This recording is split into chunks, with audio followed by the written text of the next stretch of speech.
no. Nosotros somos un tren vivo. Vosotras sois un tren vivo. Vivo.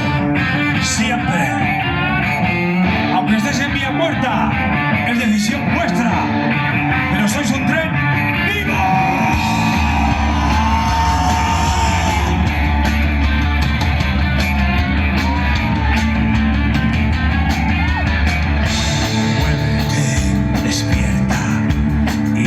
Abrir la puerta, o ya no recuerdas que las hojas muertas solo saben crujir.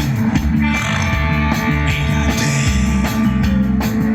pronto vendrán las nieves, no quieras ser piedra que arrastran los bueyes hacia el